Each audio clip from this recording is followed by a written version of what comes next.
That guy beat that other guy like a drum. Let me get some of that.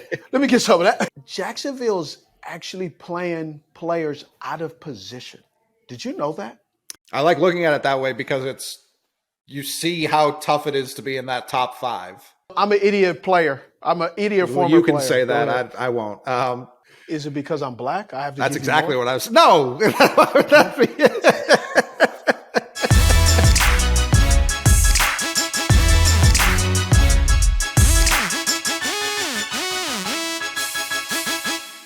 Yes. Well, hit that subscribe button. Welcome. Good morning. What would you like to start? I think it's tough. This will be out Wednesday, so hopefully we have some more positive updates from Damar Hamlin. I think the entire football world, that's where the focus is right now. I know a couple of weeks ago you were talking about at practice a teammate got hurt and you found it hard to focus during practice. How hard? I think that because that was not even the debate, but what a lot of people were saying. How hard is it to stay focused in a moment like that as a player? Just kind of letting this time go, checking in with various people. Man, just watching the game and watching everything that went on, man, it's hard not to get emotional. You're right. Me personally, not to make it about me, but just me personally, I broke my neck in college, and I just remember just kind of dealing with the uncertainty and how I handled that. I remember I was at the house, I wasn't working Thursday night consistently, but I remember sitting down, we were watching a Pittsburgh game when Ryan Shazier, when he broke his neck. And at the same time, my wife was, my son was playing football, Boston. And I just remember my wife saying that's why she doesn't want our kids playing football. And I remember rewinding it back and kind of walking through the process with Boston, who was playing football at the time, walking through with him what exactly happened and why.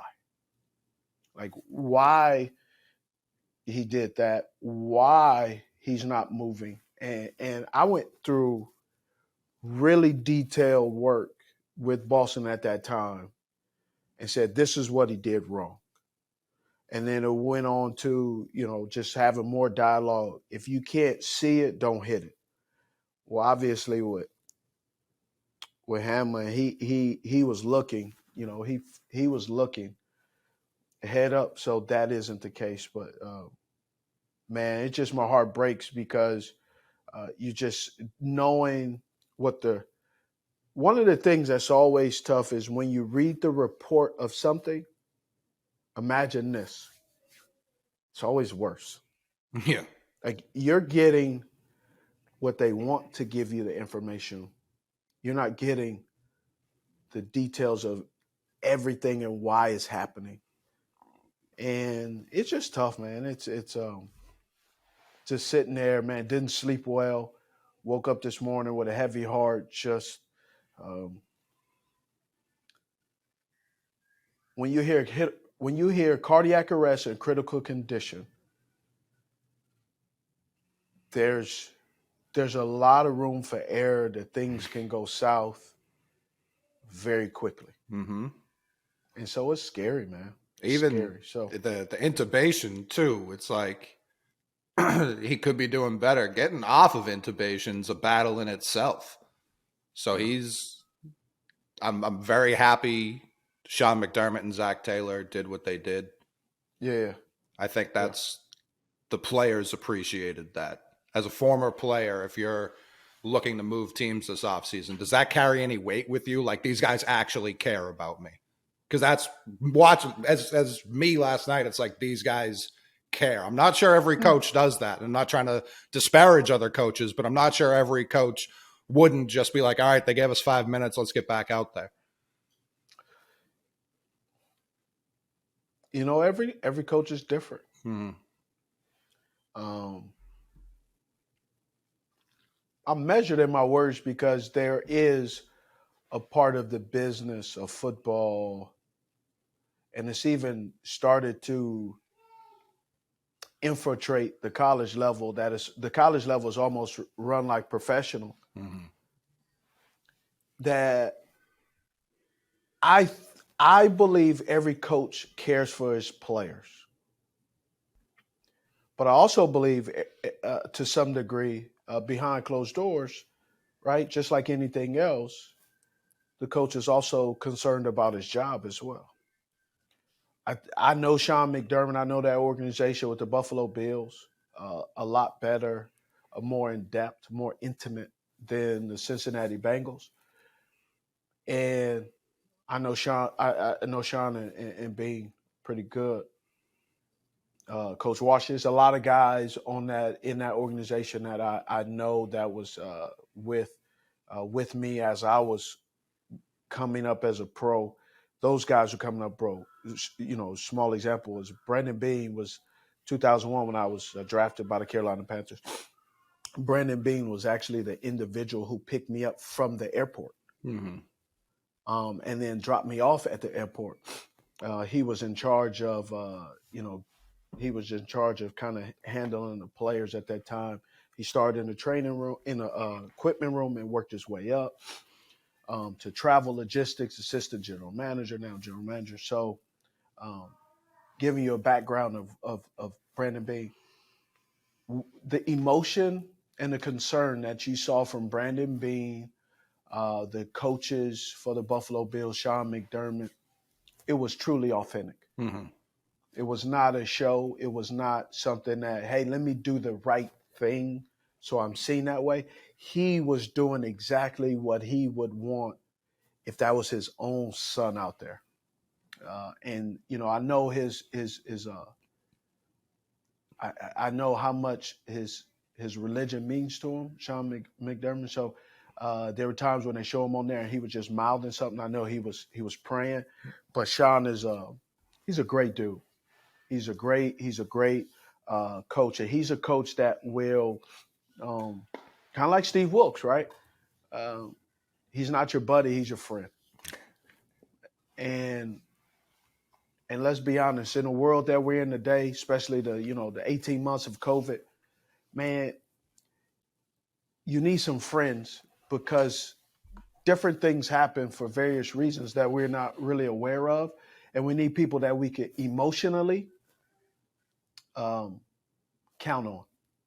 And Sean McDermott is one of those guys that you can emotionally count on. If something were to happen to me, I would imagine a few of those coaches would actually text my wife Angie or text me, checking in to see how I'm doing. So, so what you see is what you get, and that's not all. That's not all the case for every coach. Right. And I'm not gonna sit here. I don't think it's an appropriate time to say which guys Oh, no, I no, believe no. it is or isn't. But I'm just saying, I know Sean to his core, and what you saw is who he really is. Yeah, I didn't even bring it up to try and tear down No, others, but no. to elevate I them wasn't. for what Yeah, they yeah. did. Yeah, Well, yeah, I yeah. was just saying that because there'd be some people that would probably say, "Well, who are you trying to talk? Who are you?" People always, I don't know where. Sometimes when we make statements like this or we have conversations like this, people are always assuming, well, who is he? Or they're trying to guess, well, who is he trying to talk about? Who is he saying is it? Not everything is about the subtweet or the Right, I'm right. trying to talk about other people on the slide, but I'm just saying there's 32 organizations. Not all of them are ran the same way with the same intent, and management changes, right? UPS and FedEx, depending on which employee you talk to, you'll get a different response, right? So, um, so let's knock that. We got that. Thoughts, more than thoughts and prayers, man. Just hoping for a recovery. A 24-year-old kid having having whatever happened to him. or cardiac arrest, that's not normal. No. It's not normal. It's going to put a sting on the impact of the collisions of football. Yes, people get injured. You can get injured driving in a car, but that doesn't mean that you prepare yourself to be injured while you're driving, to be injured while you're playing. So, some people who take this opportunity to talk about how dangerous football is. It is a collision sport, but not every collision is the same. No, and I think that's why it was important to postpone, cancel the game, whatever, because it is a collision sport. If you've got guys out there not focused, I think it was Jacob Tammy, the old tight end for the Broncos. He said there was a game where he watched a wild collision like that. Player had to be it screws you removed. up, bro. Yeah, and he ran the same route that got that guy hurt later in the game, and he dropped the ball because he was just thinking about that play the whole time. Yeah, Yep. if you're not focused, if you're not 100% focused, that feels like a time you're going to get hurt on a football field. After something like that happening, you can't be 100%. No, that's 1,000%. It's impossible. No. It's impossible. But also thoughts to T. Higgins. I hope he's doing well mentally. I know he was involved in that play, and I hope he's not blaming himself for something that truly seemed like an accident. It is. But I'm looking forward to Damar waking up and seeing what happened to his charity overnight, because that was amazing. That's pretty. Yeah, that is. That's pretty dope. 3.2 million, 12,000, or 120,000. Something crazy. I mean, it was at $2,000 when it started, and at least when I stopped checking last night, it was over $1 million. It wouldn't shock me if it was. No, it's at 3.2. Yeah, it doesn't surprise me at all. That was that's dope. That was amazing. It's dope. Hey, I heard some. I was doing the Immaculate Reception, and I don't want to have any regret. Man, just learning about Franco Harris and what he was doing in the Pittsburgh community. This is a guy who hadn't played in 3 decades, but yet impacting that community. And I believe, and I didn't exactly fact check, but I heard that Franco Harris Foundation feeds all the public schools in Pittsburgh. That's crazy. Can you imagine? Like, that is an unbelievable impact. Oh, yeah. Right? Wow. That's an amazing legacy to leave. Even more so than the catch. Yeah. It's pretty dope, just all the information that that Franco's doing in that community for the last 3 years. And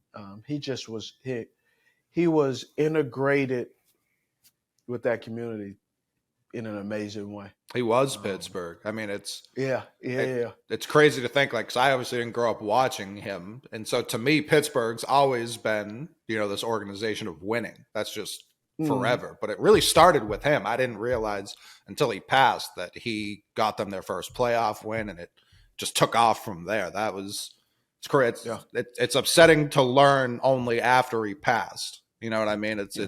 It's good to hear stuff like that, like you just said, with all the public schools, but that's an amazing legacy to leave. Yeah, it is. It's dope. All right. Man, we got something. Let's get started. We got something really cool, the Russian title race. Right? So I think we got to cut to it kind of deal. Man, Josh Jacobs, Nick Chubb, and Derrick Henry, all 3 of those guys are right there. Josh Jacobs had an unbelievable game. It's crazy. He was only out, too. He was out almost a full quarter going against the 49ers. And 49ers are not an easy team to run a ball in. First in stopping the run. I think they're averaging 80-something. They're only allowing 80-something yards. And Josh he played well. Man, Jaguars are playing Tampa. The Jaguars are playing the Tennessee Titans. Whoever wins that division. Jacksonville is only giving up 84 yards. The Vegas Raiders are at home playing Kansas City Chiefs. Kansas City Chiefs are allowing 114 yards. Last game gave up 117 yards. And then obviously Nick Chubb, they're playing Pittsburgh. And Pittsburgh's only giving up 120 yards. Man, it looks like Josh Jacobs is going to run away with this. It's crazy. Rushing title. It's crazy. They're all playing teams with something to still play for, in week 18. which makes things crazy because if Derrick Henry gets 200 yards, what's that?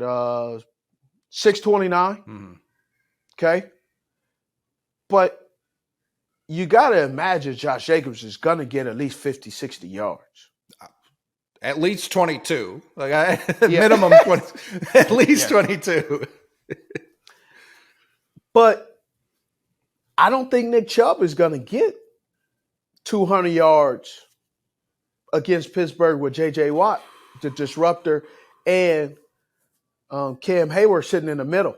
It's just tough. Pittsburgh's defense is not a cakewalk. No, and Mike Tomlin finds a way. He finds a way to finish above 500, no matter what. You can give him any quarterback, you can give him any offensive line, he's going to get to 500. And here he is, 8-8. Insane. Yeah. Jacob's going to get this. Do you think Vegas franchises him? Because I don't know if you saw him after this week. He very much wants to leave. Yeah, I said he should have left. Remember? I said he should. I said he shouldn't sign, and I wouldn't sign either. There's a lot of things going on, So we got that screen. Let's just go ahead and talk about. Let's talk about the Las Vegas. Just talking about Derrick Henry. If you're the Titans, if you're a player on that team, do you agree with the strategy of resting guys last week for this upcoming game? Well, they're so hurt that he doesn't have a choice, right? I was talking to Vrabel at the game and talked to a few people there. They're so hurt. They had to rest the guys that are the starters to be able to let some of the backups play to get some run in case they get hurt again, which you saw they got some guys hurt. So it's really tough to watch Tennessee falter. And I don't think they're going to beat Jacksonville. Jacksonville is firing on cylinders. This is a young group. Hey, here's the crazy part. Do you know Jacksonville, they're running a 3-4 defense. Okay? Listen to this. Listen. Jacksonville is running a 3-4 defense. If you go and look at their defense, their defensive coordinator, I can't, the name is not coming up in my mind. I played with him. He was on the team with me. But I don't want to call him Caldwell because, when I say a wrong name, people are, people go to Google and correct me quickly. Stand on it. It's Mike Caldwell. Yeah, okay, Mike Caldwell. I was thinking Jim Caldwell, who actually is up in Raleigh. I was supposed to play golf with slight flex in off season, but Mike is a 4-3 coach. They're running a 3-4,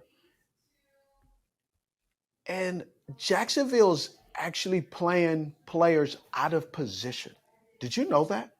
I know specifically Trayvon Walker. They've been well, it's 3 or 4 guys. Right. That's why he's the only one I can speak on.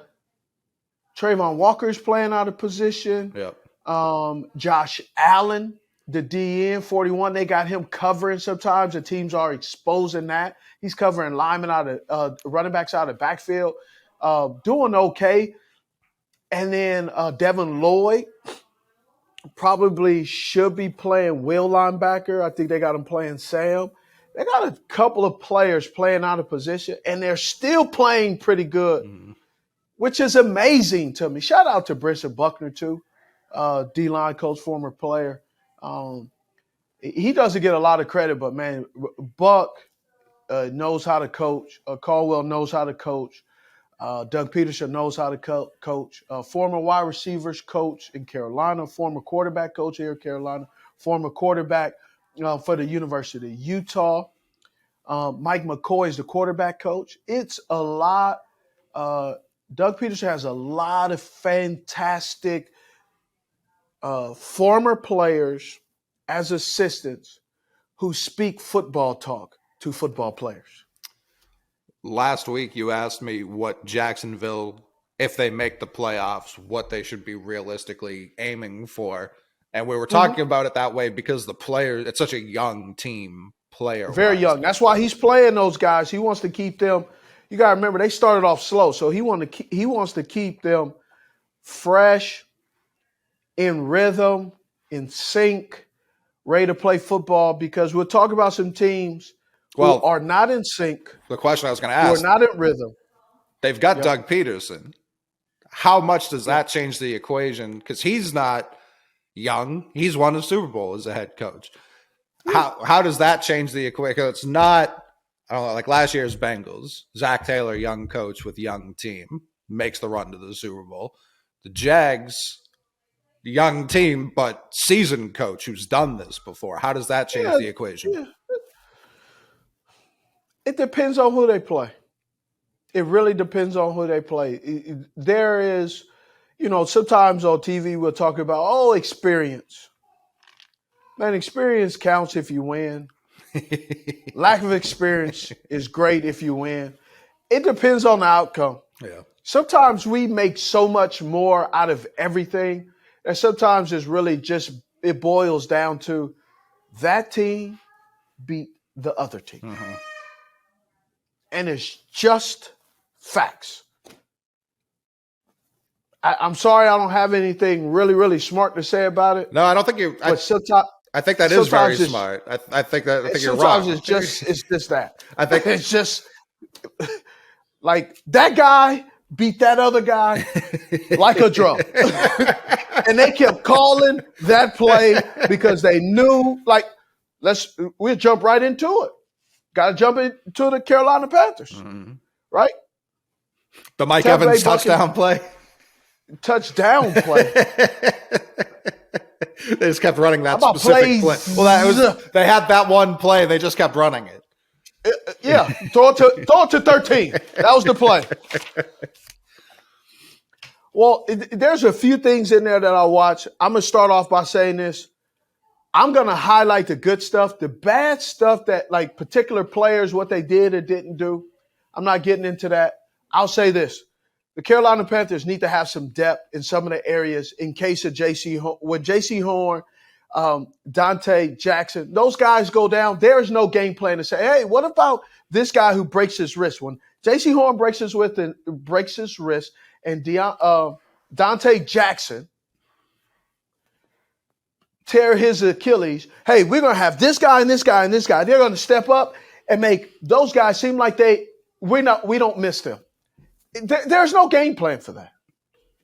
The Carolina Panthers need some depth at corner that they could develop into guys who potentially can go get bigger deals or a better deal because they can't beat the guy out like J.C. Horn, right? Almost building up this farm system within itself.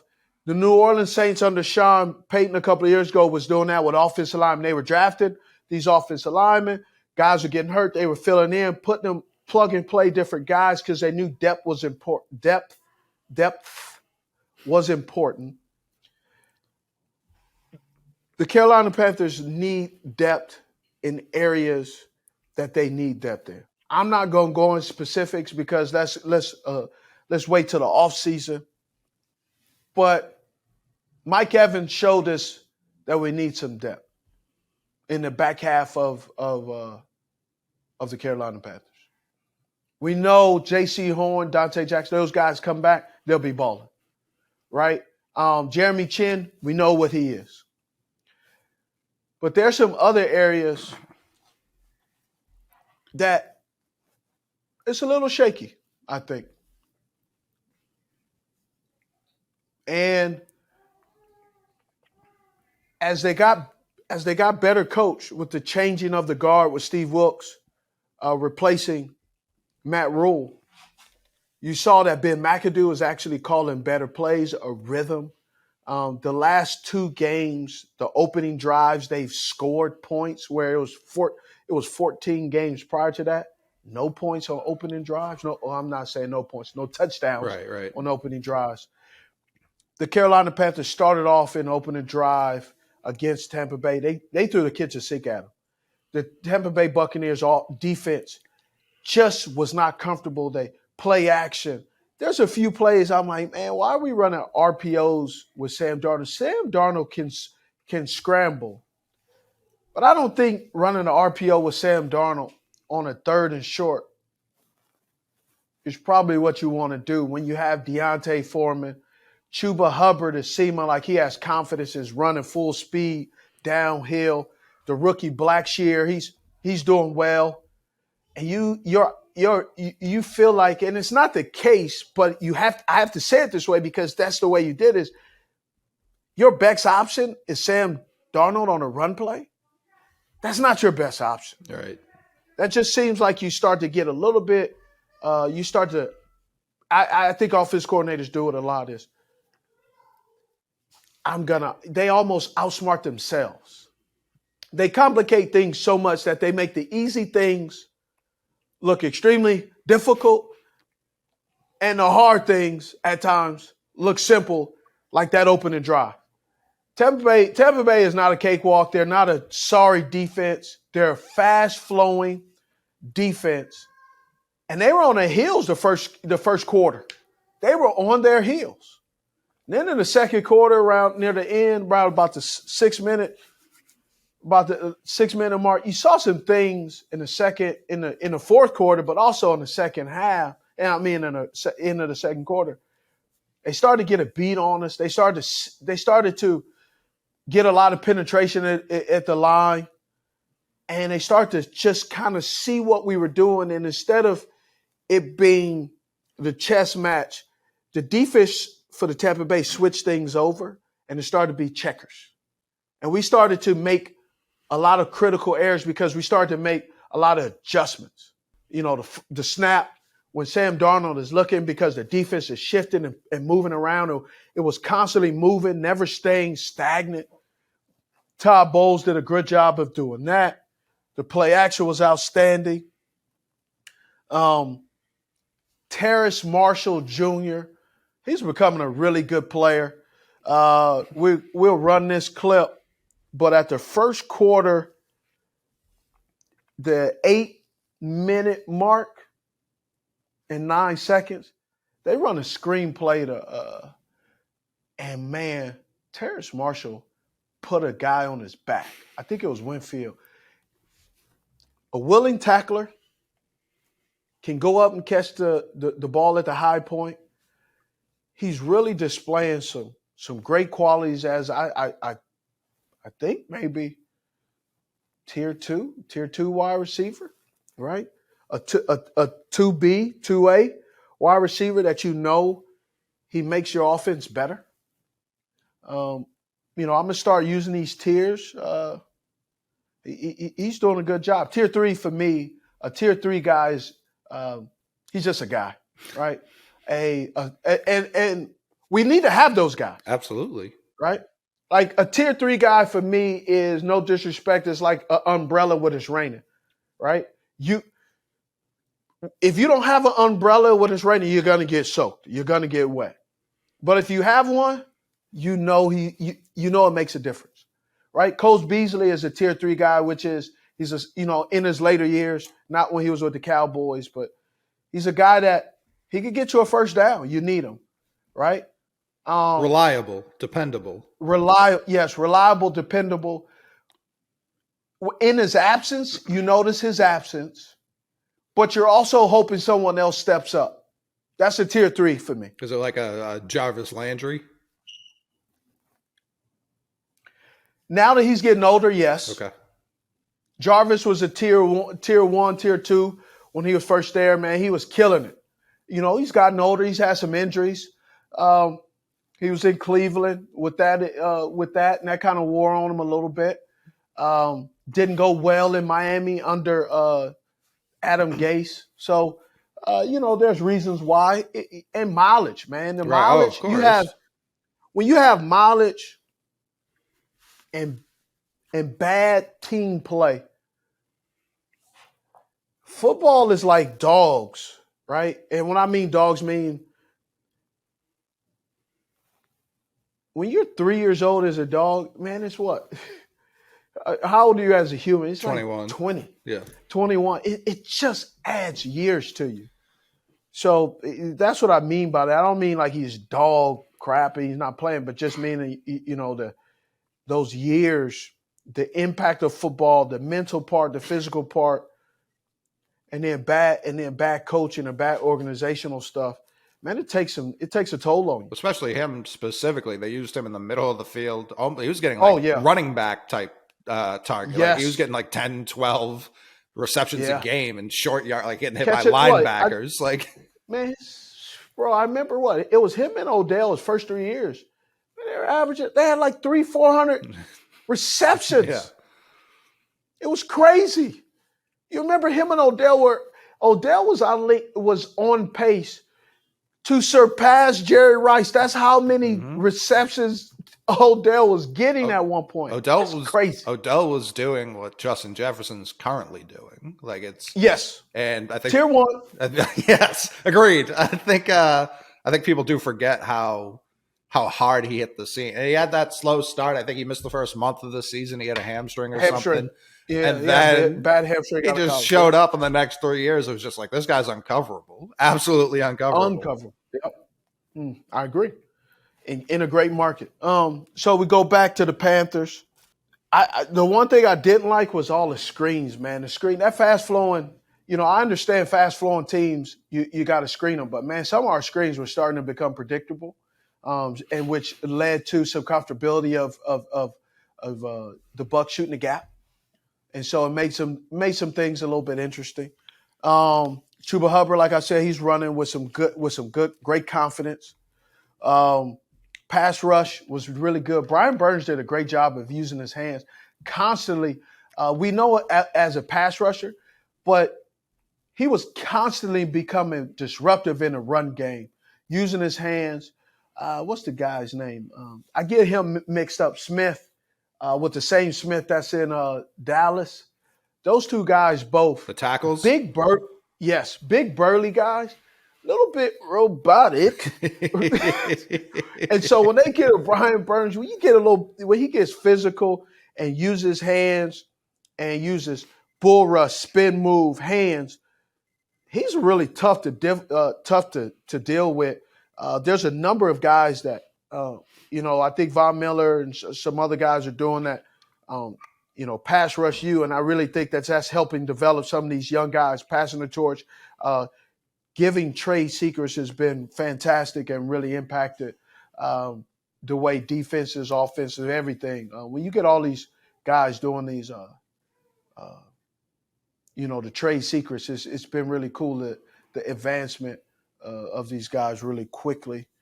Now we're going to talk plenty of Panthers' future after the season ends, but yes, in 2023, is this Brian Burns' team? Is he the face of the franchise as it stands right now?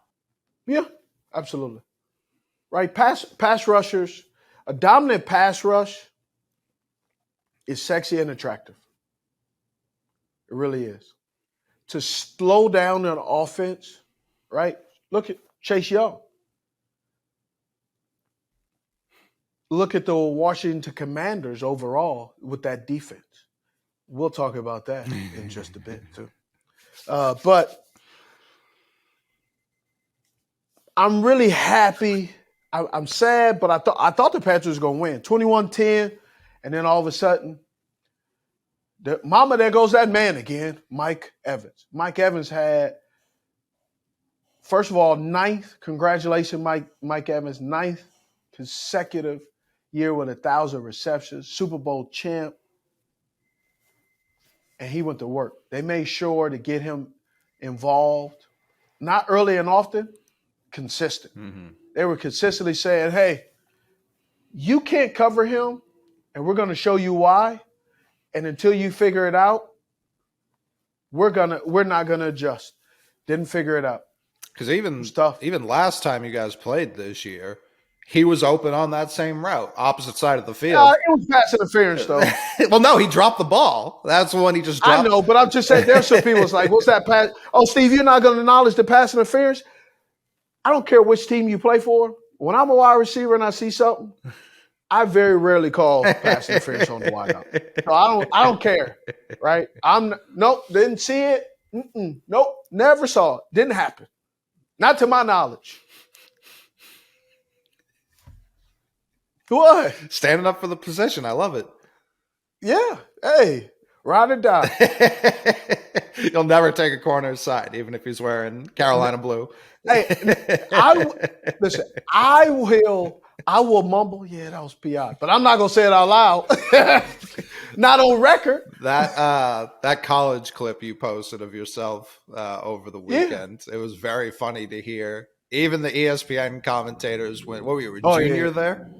Were you a junior or a senior? That year, I think I was a senior. So, quick story on that. The year before, we played San Diego State in Utah, and I balled.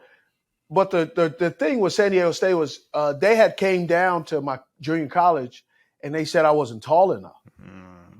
And so they said, well, he's not our guy. We don't really see any need for him. And so when I went to Utah and had to play him, I was like, oh, okay. Because some of those coaching staffs, some of the coach staff was still there. Oh, I'm sure. And so now it was I was going against Gamble. There was a corner from San Diego State. He was talking, but we had a conference where we went to Vegas and, they send players and they talk. And I was talking reckless. I was telling those boys how I felt about it. Very rarely at the college level do the commentators point out, like, that guy talks a whole lot. And you make that catch and you're celebrating with your teammates and they're like, that's Steve Smith. Slight in Very stature, mouthy. but huge mouth. Yeah, it's great. Yes. I love that. Gamble, he was talking noise. I didn't show the replay, but there's a play in there. I got a penalty because I dumped him on his own sideline and was like just mashing him. And in Utah, a few players kind of took some shots at me. So it was in that game also too. You can go back and check the stats. I had 2 or 3 catches. Would you like to know for how many yards and how many touchdowns? I mean, I already saw one of them, and that was like 60 yards. So I'm at least. I think I had 3 catches or 2 catches for 150 yards and 2 touchdowns. Light day. Yes. It's a light day. Slight day. And then Gamble that corner. Fun fact: you remember Michael Irvin did that show where they had to become a star he had that show. I forgot that show, that football show that Michael Irvin did. Huh? Was it average? No. He tried to, like, Holly was the guy who ended up winning. Hawkins, Antrell Hawkins' little brother actually was on that show, and that's how he got that opportunity. They did it in Dallas where he was training them. You remember that show? Only slightly. Only slightly. Yeah, and so they had a corner on there who was Gamble, and that guy Gamble was the corner that played at San Diego State. So I remember that. It was interesting. So it's just it's kind of cool how things come full circle.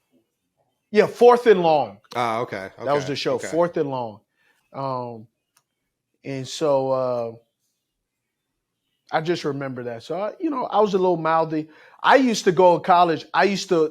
Leading up to the week of every team, I used to wear the team's hat. Okay. To the game. So, like, play Colorado State, I wore a Colorado State hat. San Diego State, Wyoming. So I would always wear in my interviews that team's hat. Just to let people know they were on your mind? Yeah. just kind of Captain Petty, you know. Did you think about doing that in the NFL, or did you just No, that was just a college thing? It was dumb. That was just a college thing. It was stupid. I don't know what I was thinking. But, so that's all I got. If you're the Buffalo Bills this week, obviously removing what happened. First of all, I don't know how you manage it. I'm not even talking about that. How to manage it. Let's pretend they give Buffalo and Cincinnati. They both agree to a tie. They just, for whatever reason, they agree with that would be cool. Yeah. Yeah. Buffalo. That would show you have a heart. Mm-hmm. Buffalo could still technically get the 1 seed in that scenario if Kansas City lost. Yeah. Would it be better for Buffalo to intentionally lose to the Patriots, knowing full well they would be playing the Patriots the next week and could easily blow their doors off? That is an extremely complicated question. Just let me try and simplify it. Should Buffalo be? No. It's not. It's not the way you formed it. And I'm not saying I'm incapable of answering. No, I didn't think you were. Just when you said it, I was sitting here going, that question that you just proposed, it's just so wild because you don't want to lose any football games because you're not really sure what the other teams are going to do that are in a playoff spot and with leapfrogging up and down. You're just not sure. But there is a sense of pride thing. What you just experienced with your teammate, also what you experienced with New England over the last couple of years. The last time they didn't, last year they didn't throw a pass. They didn't throw more than 5 passes. You also it's been known for the last 15 years that this New England Patriots, this is the New England Patriots division, right? There's so many things that you're playing for that are so internal that have nothing to do with the New England Patriots. The New England Patriots are in a pickle. Their defense keeps them in games. Mm-hmm. They're lacking something and somehow. We could say it's the quarterback play. We could say it's the offensive coordinator, the quarterback. We could say whatever. It doesn't matter what the issue is. You're going to have to play the next couple of weeks like your hair's on fire. And I'm not sure that you could consistently play that. You lost Jack Jones, mm-hmm. right? You got tier 3 receivers. Mm-hmm. Your tight ends, you acquire your tight ends of free agency hoping that can help a guy who loves to kind of pass the ball in between the hashes. And they both are inconsistent for a lot of reasons that I don't necessarily know why. I'm not in that huddle. I'm not in that practice. I don't know why and how. But then they're consistently hurt and they're consistently inconsistent for a lot of various reasons. It's definitely the train is moving along, and the New England Patriots are on it sometimes and off the train sometimes. And so I say, if you're the Buffalo Bills, man, you put those blinders on and you don't concern yourself with what your neighbor's doing, what's going on across the street, what's going on down the street, what Coley bought his wife for Christmas or what Steve bought his wife for Christmas. You just keep your focus on your own stuff and you let the chips fall where they may. That's what I think. Okay. Yeah, I don't think many teams are throwing games, but after watching basically the Titans do that last week, that's why I thought about it. And obviously the Titans didn't throw a game, bro. Let me tell you, I don't know what you're watching. You could go ahead, and this is where people thought we were disliking each other. This is a part where I disagree with the fans there's a fan right now, I had a little interaction with him, and he has said something. This is the part where fans, there's a fan that said, well, Steve, you don't have a championship, so why are you even speaking? That's like me not having a championship. A lot of why I don't have a championship doesn't have anything to do with me. It's not like I couldn't show up. This is a team game. This is you let the chips fall where they may. Me not having a championship saying I have no ability to talk about football is like saying, well, if you don't have a child, you're not as a man, if you don't have a kid, then you're not a real man. You don't know anything about adversity it's just the championship conversation. Like I told him, and I'll tell our listeners, I don't have a championship.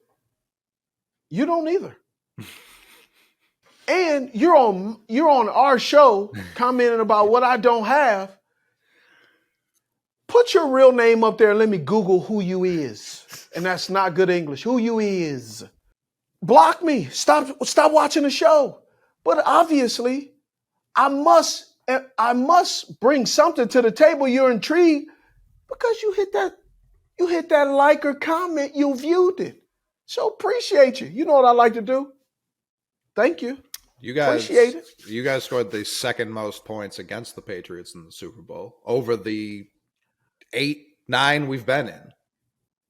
Oh, really? I think I caught a touchdown pass too. You sure did. Caught a few first downs, right?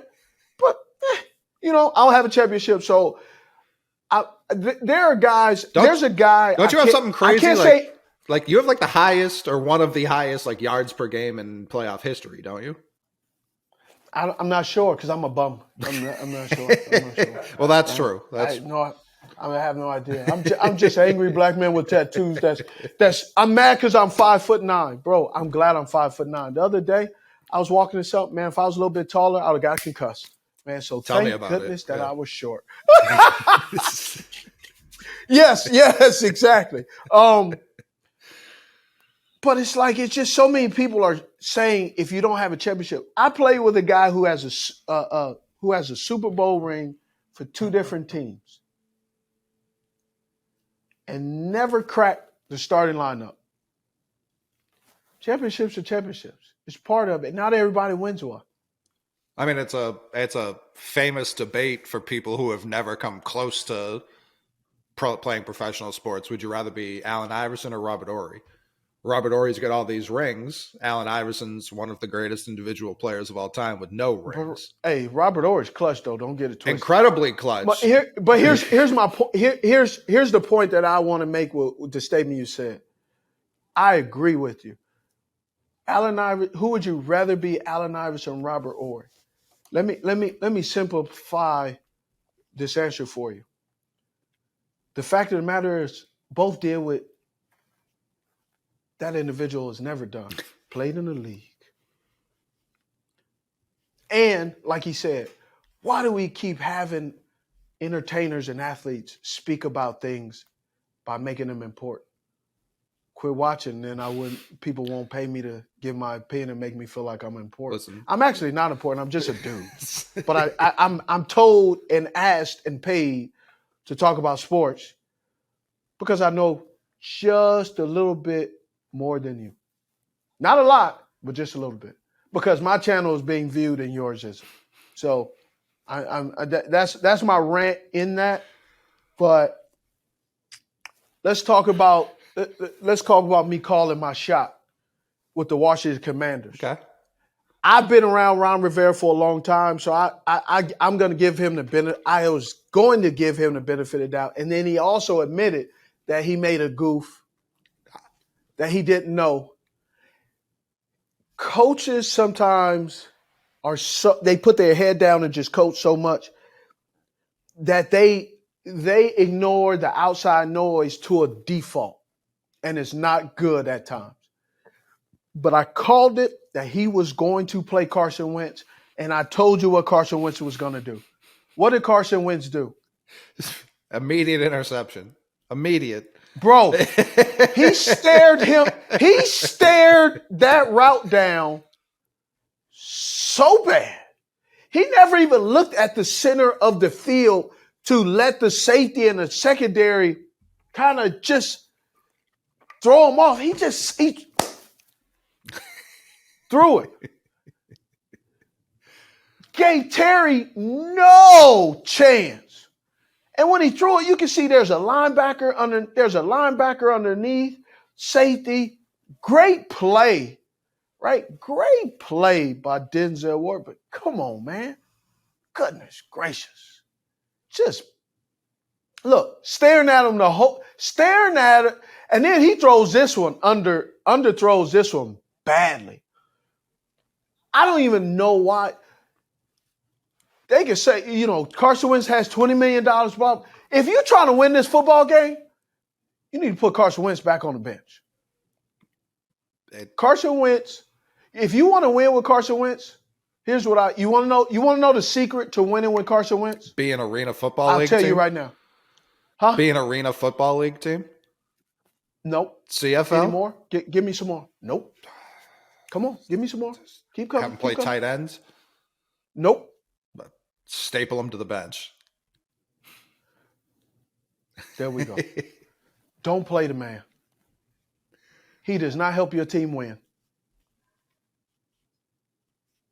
Carson Wentz will not help your team win. They were third play of the game. He was not good, bro. No. Let me go to my notes so I can make sure. Here's a part that I was confused on. Really confused.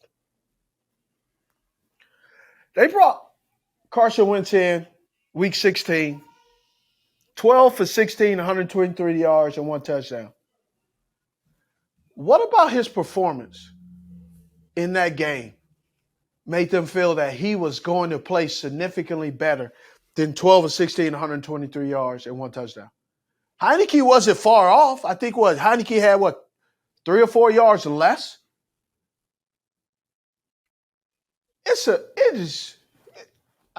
I was watching that game. I was watching that game doing like this. I got tendonitis in my elbow because I was patting myself on the back every time he threw a pass. I'm like, wow.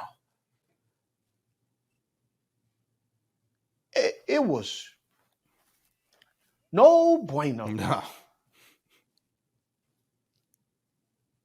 And then, so let's talk about what do you think Ron Rivera does for the final week? Now he's out of the playoffs.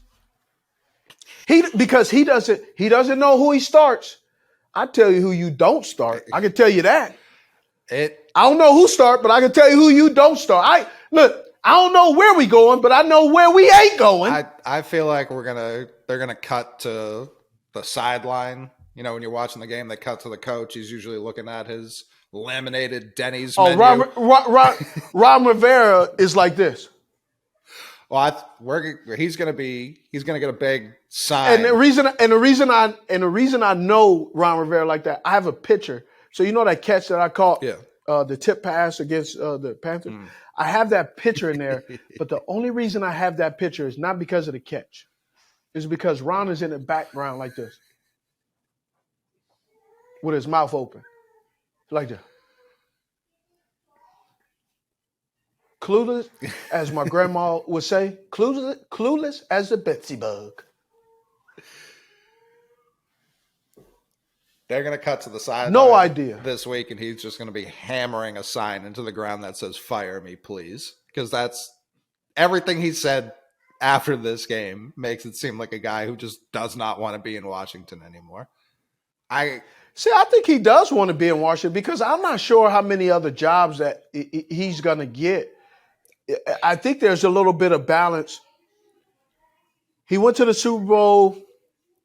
It was always kind of said, or I feel like, when they went to the Super Bowl, Dave Gettleman he received a lot of compliments. But I think out of 22 starters on offense, defense, Marty Hurney had drafted 18 of those guys. Why'd you smile like that? That happens so frequently in sports where a new GM comes in and then the team starts winning. And then it's like, oh, all the old GM's players are doing all the winning. Yeah. So you got that. And then he comes, he comes to the Commanders, and they're in limbo. They got a lot of stuff going on, and Ron is making the decisions and building the team. And I said it. This third season is extremely important for Ron because the first year I think they went 9-7, and the second year they went 7-9. This third year is really pivotal for Ron to do something, and they're not doing great. Their quarterback selection, and when you're risking everything on Carson Wentz is your guy to get to. He's the rescue. He's the boat. He's the rescue boat. Well, that's where I don't know if he's worried about other jobs because also outside of football, Ron Rivera's lived a tough life the past couple of years off the field. He's a grinder though. He sure is. But that's where I had a lot of time with Ron, and any boss you have, there's going to be some quirks that get on your nerves. But to the core, Ron's a good dude. Yeah, I believe that. Coaching wise, I'm not sure that his stint in Washington has been as good or that it has lived up to the expectation of what he did in Carolina. When they hired him in Washington, they were hoping that he would do what he did in Carolina, and it's not happening. And he's brought some guys with him. Marty Herney is on that staff helping out. Rob Rogers, cap guy, he's on that staff helping out. There's a lot of guys on that staff in that front office that are helping him, that are good coaches. Mm-hmm. But something's amiss. And grabbing Carson Wentz, whoever talked them into acquiring Carson Wentz out of that trade, I question the evaluation process. Well, is it evaluation or is it bargain bin shopping? Both. Yeah, because But whatever his contract is, and I don't like talking about men's money, but whatever his contract is, unless it was a discount, it ain't worth it. Nothing Carson Wentz did in the Colts would indicate he's our guy here. Like, I don't understand why what you have seen out of Carson Wentz with the Colts, that you sign up and go, hey, I want that guy. Oh, like, if Carson Wentz was a amusement ride, and you've seen the last 5 people that have gotten off the ride have puked, vomit, and looked desolate, why would you go, you know what? Front row. That's our guy. Yeah, front row. Get me out. Hey, let me get some of that. Let me get some of that. Like, no. Well, we've talked about it before. Coaches think, I can fix them. And I think if you're the Commanders, you look at your receivers versus what the Colts were throwing out there last year. It's like, we've got way more than they have. Of course he can. And they do. They do. And they do. But Carson Wentz is maybe even worse than he was with the Colts a year ago, which is hard to pull off. No, it ain't. I've been watching it. It's not hard to pull off. I've been watching it. I don't know. Fair. It is easier to be worse than it is to be better. There's no doubt in my mind. I mean, they're a revolving door quarterback job. They haven't had a guy. They thought they had a guy when they drafted RG3. Outside of that, they haven't had one. I'm not saying Heineke is great, but you know what you get. And Ron was talking about, we kept Carson in the game because we wanted to push the ball down the field. Okay? That's what he said. We wanted to push the ball down the field.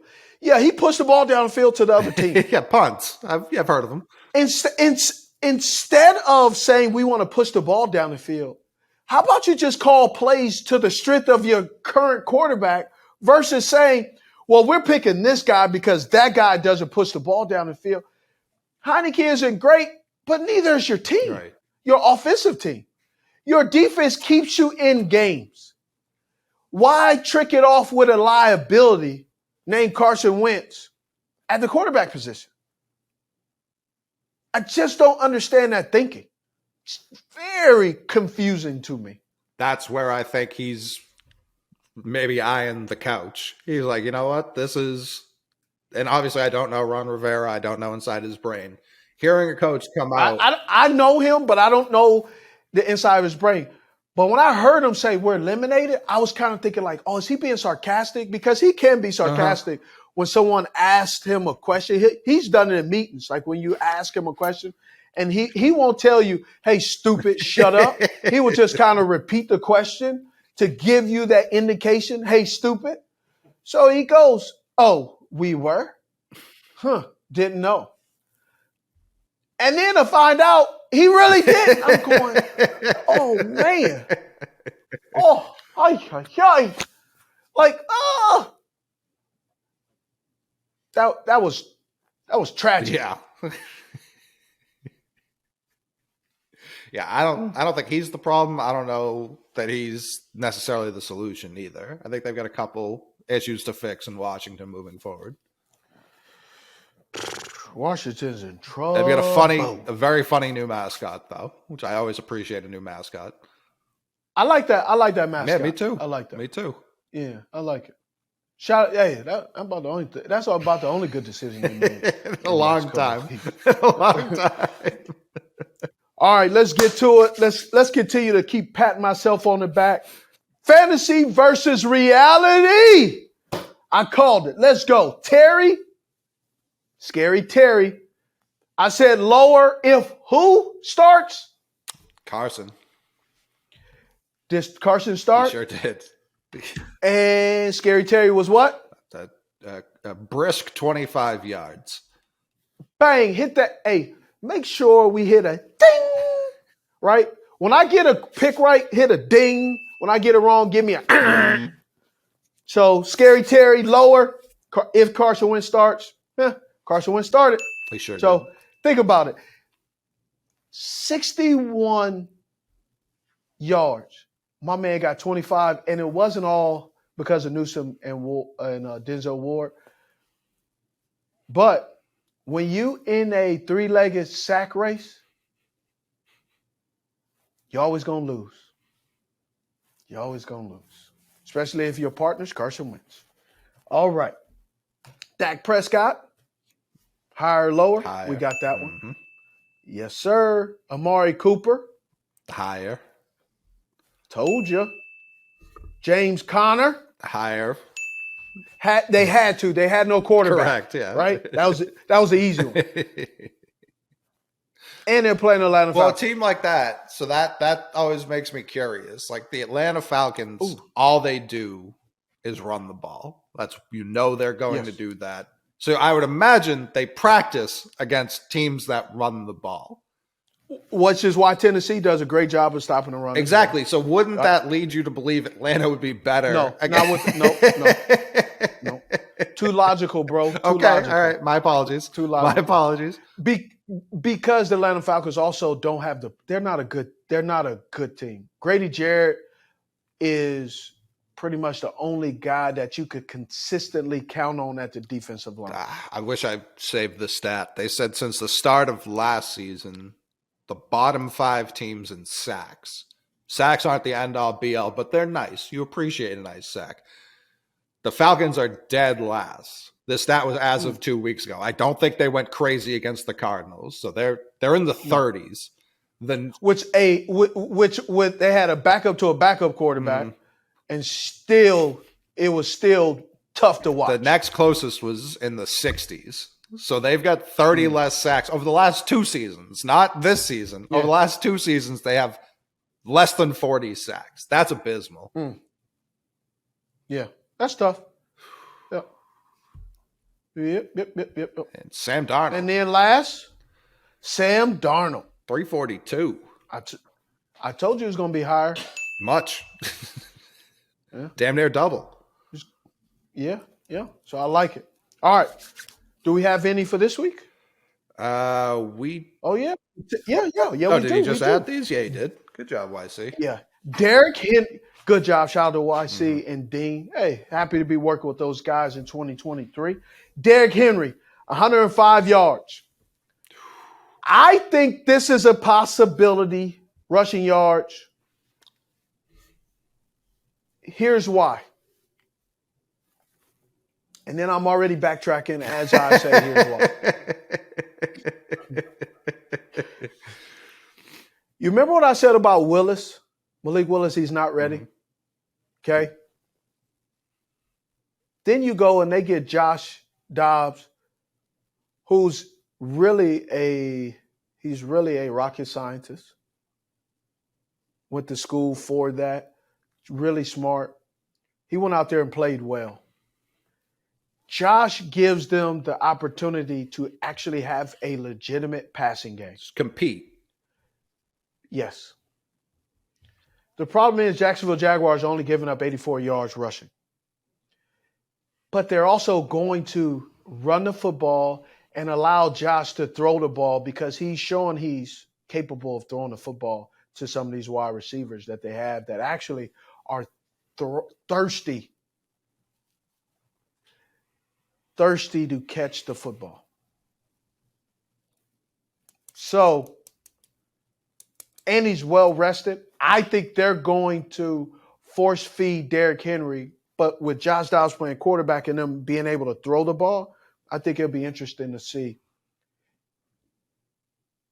I think I can see him getting 102 yards. So I would say, yes, he's going to get 100 yards rushing. This number almost feels like if he hits it, that's their only chance to really win this game.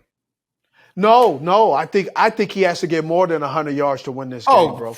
I'm saying like at the bare minimum, he needs this to keep them in the game. I think he needs – I personally think he needs probably a total of 200 all-purpose yards for them to win this football game. Because they need to play keep away. Right. And they also need to minimize that explosive offense for the Jacksonville Jaguars. 3 and outs are not – 3 and outs is that's not going to help. No. Hey, you talking about sacks or lack of sacks. How about the Philadelphia Eagles have, I think, 3 or 4 guys? I think it's 4. I think 3 or 4 guys? 4. 4 guys with 10-plus sacks. Or I think it's I think 3 are at 10, one's at like 9. 10, yeah. Yes, that's crazy. Yeah. That's crazy. When we talk about that too, people are talking about how Jalen Hurts is not the MVP because that team is stacked and anybody can do it. Yep, anybody except Gardner Minshew. That'd be anybody, okay? As long as it's not Carson Wentz or Gardner Minshew. So we remove those 2 guys. But there's probably a few other people that I could throw in there that I will not name, that I'm not going to say that couldn't do that either. But then the way that individual is possibly played, people will say he could. Somebody also is on Twitter. Some dude is on Twitter constantly posting and tagging me, talking about, oh, look at this guy. Look at this. Aren't you No, I'm not, bro. I'll be okay. I'll be okay. Patrick Mahomes playing the Raiders. This game's Saturday, too, 320. Right? Both of these games are Saturday. Yes, both these games Saturday. I think Patrick Mahomes is going to throw for 320. Patrick Mahomes not throwing for 320 is like me coming on. This is like me going out in the world without clothes on. It's just natural. You're supposed to. Yeah, this is total yard, so he's going to scramble a little bit.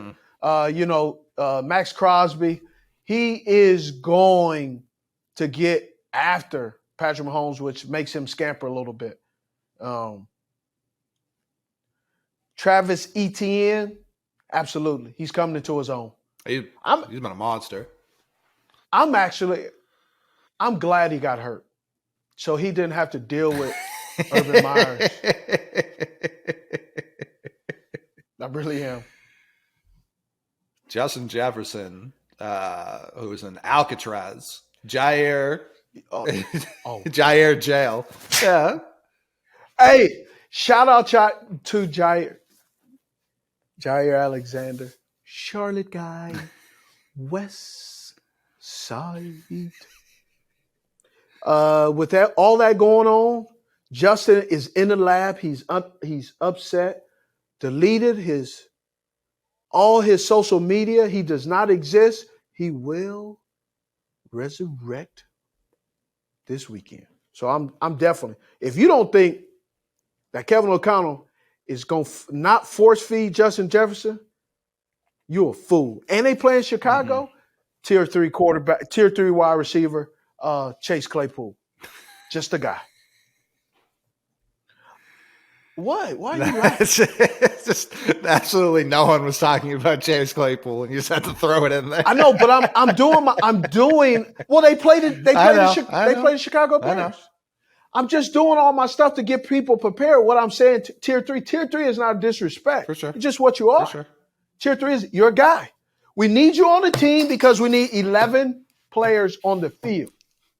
But if you're not there,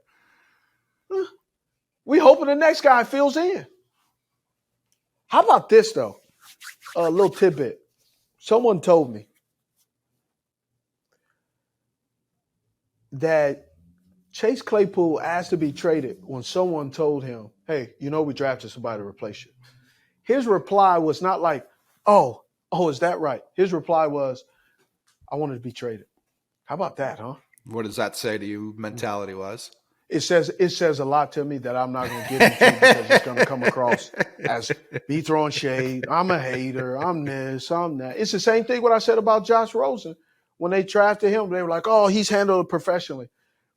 Man, if they hire someone to replace you, your first move is to unfollow.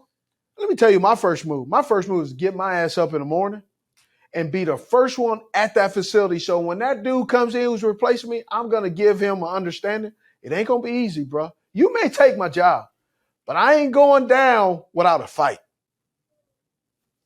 Some of these young men don't have that. They don't have that fight in them to go, oh, you going to trade me? Oh, you going to draft somebody? Well, I'm going to give up a fight instead.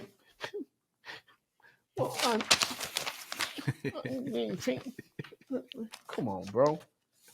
They built different. Not all, listen, but he got some fresh J's, though. Got some fresh J's. Killing a lot of grass. Maintenance man is working his butt off. All right.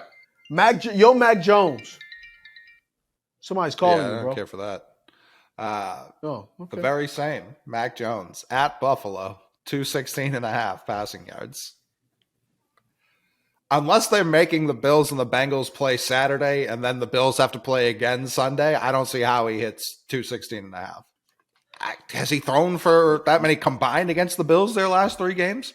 I don't know that he has, and I'm not even saying that to be a jackass. I don't think he has. But here's when you play in a division, it's like playing your cousin, right? You know what he does, you know what he doesn't do, and sometimes he does some things that tricks you, so you're just not really sure.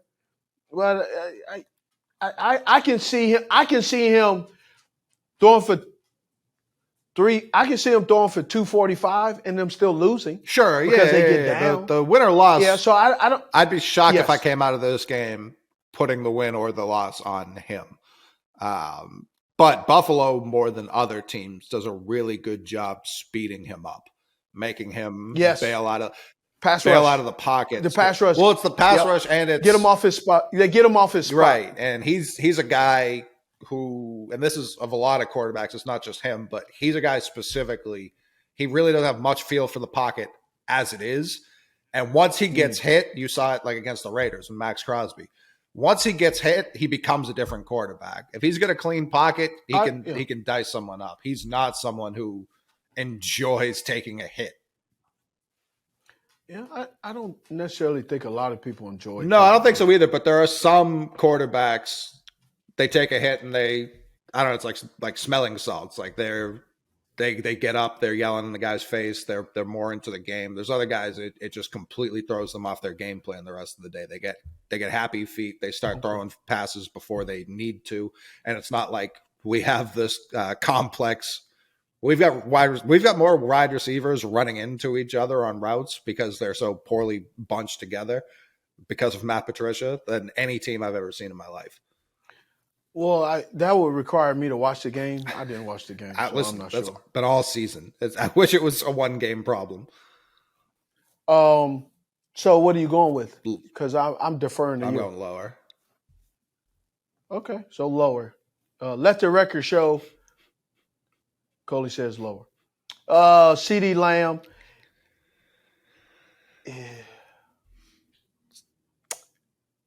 I think he gets it if he plays, and they treat this like a real game. I think he gets about a third quarter, 70 yards easily. Do you buy into rust versus arrest? Or is it like we said earlier, it just depends on the outcome of the next game? I just think it depends on the outcome of the other game. What you can also too, like what I don't like is you get out there and you're playing and you don't want to rest anybody, but you're out there calling some garbage. Like that could be worse than playing, because now you got all this pounding on your joints and you're out there, you're getting hit, inconsistent in errant throws. I don't think it's a good look. So if they come in there and say, "Look, we're gonna play for 3 quarters, and then the fourth quarter we'll rest our guys and kind of put some other guys in there just to make sure we don't get hurt," yes. Okay. But I would say 3 quarters in, yeah. This is Bandit. He founded Underdog Fantasy so that humans who really love sports could play with their friends and win some big prizes. Tell your human to go to underdogfantasy.com today. All right, let's talk about this. Let's talk about this playoffs, man. Oh yeah. Let's start with the AFC, because you're a guy, you represent the AFC. I'm representing the NFC. Cincinnati, Baltimore, and the Chargers. Not clinched, but in playoff position. Jags, New England, Miami. Miami is faltering. Yeah. Huh? And then the Jets. I'm going to tell you right now, Tennessee ain't making it. So Tennessee, Jacksonville, New England, and Miami. I don't think Pittsburgh is really legit. So how about Miami? Wow. Does Tua get more respect now, seeing what the team looks like without him? I was thinking the same thing, yeah. They have built this whole offseason. This offense is around Tua and what he does well. One read. Teddy Two Gloves is not one read. He's methodical, slow. He just does differently. Teddy can throw. He just doesn't risk a lot. Skylar Thompson, that's his name. I have no idea who this dude is or why I should care, because at the end of the day, this offense is built around Tua. What? I mean, I just know Skylar's an avid viewer of this program, so he's right now. Is he? I don't know. Well, sorry, my bad. Well, I don't know. I don't know of what he brings to the table, but I'm sure he's a great guy. I hope so. I hope so.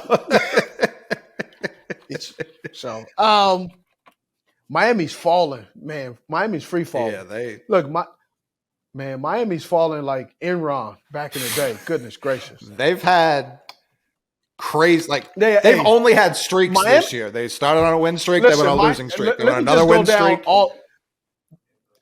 Madoff, Miami is shredding documents like Madoff and Enron. It is tragic, bro. And it's not because they're not a good team. It's just things are not going their way. Shucks, I feel bad for them. Yeah, their whole secondary is depleted. Quarterback obviously keeps getting hurt. The Texans outright didn't want Tua, a team that knew they needed a quarterback when they were trading their quarterback away. Said no. Well, it's hard to find a Tua. Tua's really good is what I'm getting at.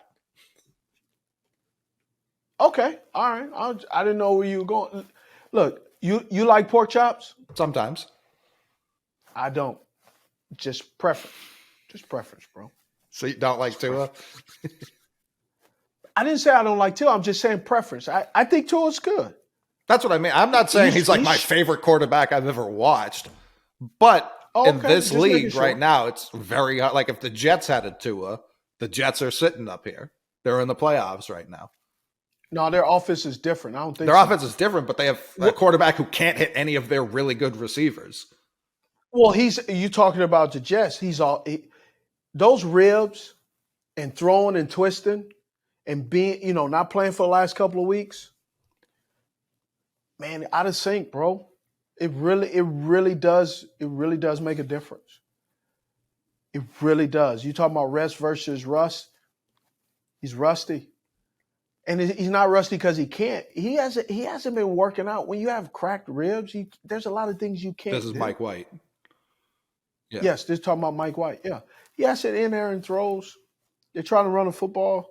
Listen, I think the Jets, if they stay on this path and take the approach of Mike White is their guy going into training camp in the offseason, I think they'll be fine. I think Derek Carr is starting quarterback for the New York Jets next year. You think so? I do. Okay, cool. All right. Okay. You know something I don't know. All right. Pretty amazing. Hey, Jarrett Stidham, wow. I'm impressed. Yeah. Everything about what I've seen, what I watched, and I watched that game twice, bro. I watched it twice. I watched it live, and then I watched it again last night. Am I off? Am I biased? I've been knowing. So the first time I met Derrick is when his brother David was in Carolina. Derrick was 16 years old. So I've been knowing him since he's 16, 15 years old. So I'm a little bit biased. So I don't really feel like I have a legitimate perspective because I've been knowing the kid since he was 16. You got to root for him, right? When he makes it in there and throw, I'm looking like, that was he had people in his face. He didn't have a clean pocket. That's me. I'm rooting for him. When you know a guy from a young age and see what kind of man and what kind of player he is, man, you got to root for him. I do think it's a little bit tough when you're walking in, because I have experienced that, when you're walking into a coaching situation where the coach or the individual is waiting for you to screw up, that you're on the short leash. That's tough to maneuver. Not everybody handles that kind of pressure every day the right way. Like, that is annoying. Oh, yeah. Like, when people are waiting for you to screw up all the time, that sucks. Not even waiting for you to screw up so they can take your job. Like, it's another level of pressure. Confiscate. Yeah. Yeah. It's like, this bottle of water, you can't have it in your bag. Give it here. Snatch it. It's like, I've seen it, though. It's like when the cops are sitting outside a bar when it's closing, they're waiting for all the Patriots to leave. And as soon as they leave, they're whoop, and they just pulling them over right and left. They're like, we know you're drunk. We've been waiting and watching for you. We saw you have 7 drinks. So that's good. Who clinches out of New England and the Jags? I got the Jags. Well, the Jags can just outright win that division. Yes. So it's New England versus Miami versus Pittsburgh for that last spot. And I guess technically, if Tennessee wins, I think the Jags hold the tiebreaker. Tennessee ain't winning. No, I don't think so either. So Miami's got the Jets, I believe. Yes, they do. I'm not too confident the Jets win that game. They're at Miami. Yeah. But the problem is, I can see Miami losing, but the way Mike White is playing, I think he'll probably play better this game. I think it might look a lot like the second Patriots-Jets game, where neither quarterback could move the ball, and a punt return ended up deciding that game. Like, I could see an interception, like very low, 7-3, 10-7 type final in this game. I tell you this. Tier 2 receiver, Lockett and DK Metcalf, Sauce Gardner put the clamps on Swole Bones, a.k.a. DK Metcalf. Sauce and Tariq Woolen. DJ Reader. Well, Tariq Woolen. DJ Reader. He was DJ Reed was he was up there in Seattle with him. It was a tough one. But seeing two dominant rookie corners on the same field, both making plays. Oh, it was really cool to watch. You could see the quarterbacks were going, "Hey, I'm not going there." And the Geno revenge. Oh, I think I'm not going there either. The Geno revenge tour is wrapped up 3-0 against his 3 former teams on the year. Yeah, that's good for him. Congratulations, Geno. Congratulations. If the Patriots get in, to answer your question, they're going to back in. They would need Pittsburgh and Miami to lose. I don't think they're going to outright beat the Bills and secure their own playoff spot. I think Pittsburgh beats Cleveland. All right, so here we go. Patriots win with a win at Bills, or Dolphins lose versus Jets, and Steelers lose versus Browns, and the Jags win versus Tennessee. That is a lot. Okay? Dolphins win versus Jets, and Patriots lose to the Bills. That's a possibility. Very possible. All right. Steelers clinch with the win versus the Browns, which is a possibility. And the Dolphins lose, not sure. And the Jets, Browns and Dolphins lose versus Jets, and Patriots lose. That could possibly happen too. Jags win. Jags are clinch with loss to Tennessee. Loss. Hold on. Yeah. Jags clinch with loss versus Tennessee and loses. Yeah, just win, bro. It's a lot simpler if you just win your games. Yeah. Yeah, just win. Yeah. All right. Let's jump down to the NFC scenarios. How about this? The Eagles. If the Eagles get this first seed bye, they need this bye too. They do. They clinched the first number 1 seed with a win or a tie with the Giants. Cowboys lose to the Commanders, which I don't see. 49ers lose and tie with the Cardinals. Not happening. No.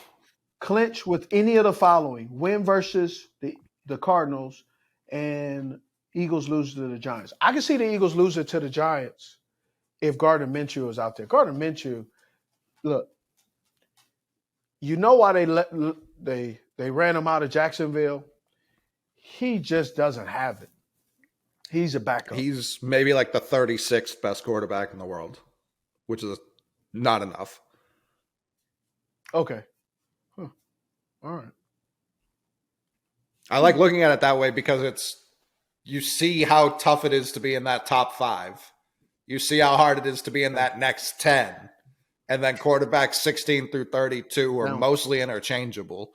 And then just outside of them, it's like you see the drop-off. So which 32 are you referring to when you say 32? Is Heineke or Carson Wentz the starter? Which one are you referring to? Heineke's better than Wentz for sure. Okay, so what is Wentz? Does Wentz drop in the 30s? Probably the low 30s, yeah. Low 30s. So that would mean that would assume that because with Jarrett Stidham's in that 30. Is Jarrett Stidham in front or behind Paul? Carson Wentz. I'm not going to put him ahead of him based off one game. And I'm going to debunk you as you're answering because I want your mind to get even jumbled up more. Brock Purdy, where's he at? Ooh, Purdy's in the 20s right now. Okay, all right. But I won't put Stidham ahead of Wentz just off one game. Okay. I've seen Stidham come in relief in games when he was in New England and immediately throw pick sixes. So that's still on the resume too. So he's done a Wentz. Yes. Oh, okay. All right. Okay. All right. So here's who I have, right? So here's the guys I have heading into week 18. I got Pittsburgh, Philly, Dallas. I got Seattle beating the Rams. I got Detroit beating Green Bay. Really? Yes. Why? I don't see Green Bay defense stepping up 2-3 weeks in a row. The way I just said it, you agree. No, I huh? don't. I'm trying to figure out how to say this because it's like we do look at the game so differently because I'm an idiot fan and you are on the precipice of the Hall of Fame. I'm an idiot player. I'm an idiot former player. You can say that. I won't. Like there's not a single Detroit Lions. We've got a Detroit Lions fan in the booth right now. Yeah. Does he think he's going to beat Aaron Rodgers with the chance for the playoffs? You think he'll beat Aaron Rodgers with the chance of the playoffs on the line? No. There's not every single Detroit Lions fan agrees with Brian. Not at Green Bay. Even at Detroit, you'd be like, you've seen him tear your heart out in Detroit with last-second Hail Marys. Aaron Rodgers, there have been a lot of ask any Bears fan. What did I tell you last week about the Vikings game? There's a reason I put that in my bronze, silver, gold. Because the Vikings needed to win that game just to know, all right, we've beaten this devil. We've conquered this mountain. And they didn't. They so thoroughly have not conquered that mountain. As a fan, you see certain players. Yes. I see a Tom Brady. I see an Aaron Rodgers. They do not die. But I'm also saying I don't see Green Bay's defense playing consistently the way they're playing right now. And I'm saying I don't think it matters, is what I'm saying. I don't know that, it could be a shootout. Okay. Aaron Rodgers, he trusts these young guys now. Alan Lazard's playing well. That's what I'm saying. But if Watson is not, if Christian Watson, tier 2, is not available, and Romeo Doubs is still kind of hurt and dinged up, you think you believe that older Randall Cobb is going to have a Brandon Ayuk kind of impact on the game? I think he starts feeding Bob Tonyan. I think they lean on the running backs. I think this. Hey, first of all, you talking about running backs? You talking about a step backwards. A.J. Dillon cannot read the hole, bro. He is running into the back of linemen like he has a lazy eye or something. Like he just has blurry vision in one eye. I don't know. It might be. Joe felt that was very hilarious. I said he had a lazy eye. He's got the T-Mac. He back there running like Tracy McGrady.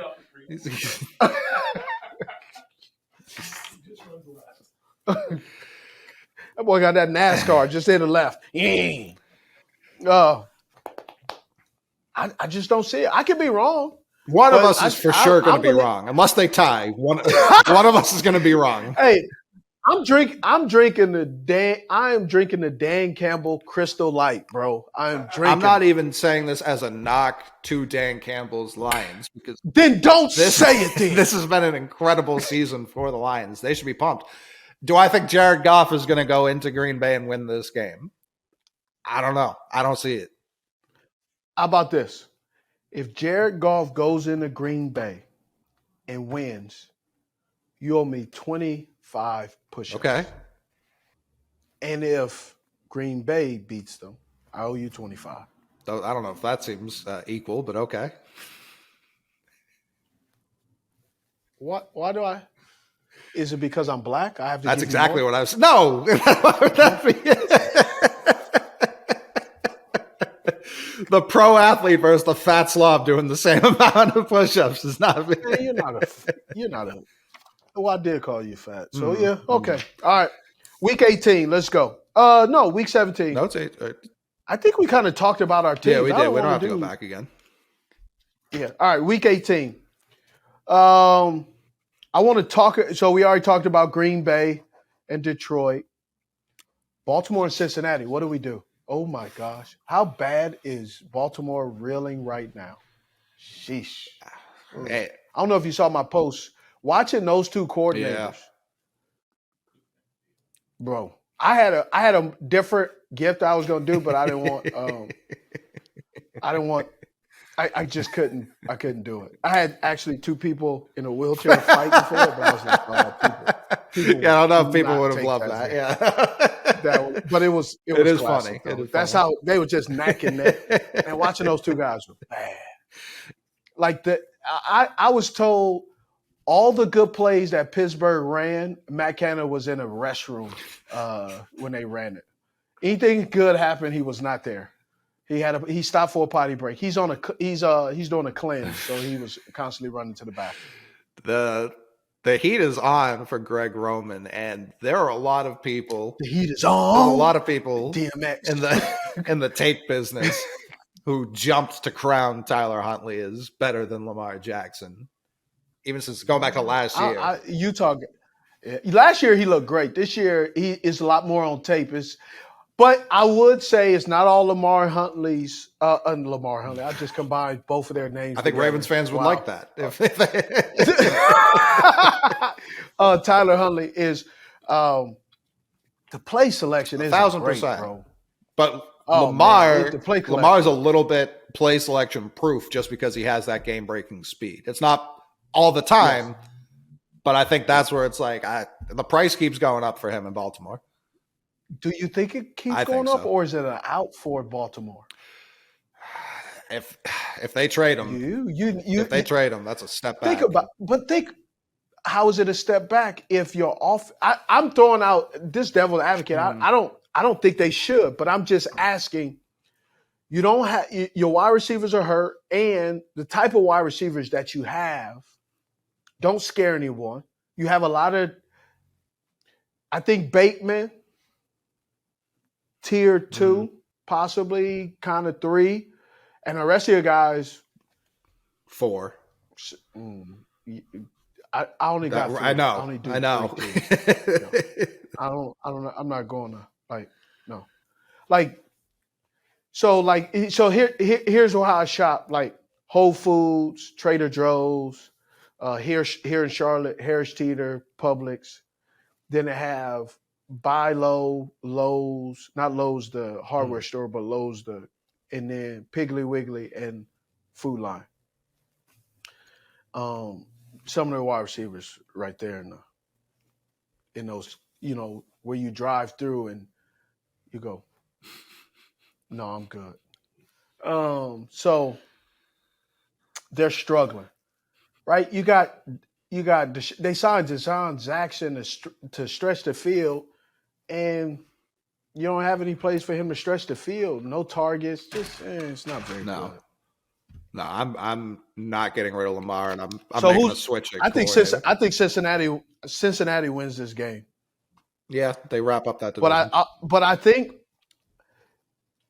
do you sign Lamar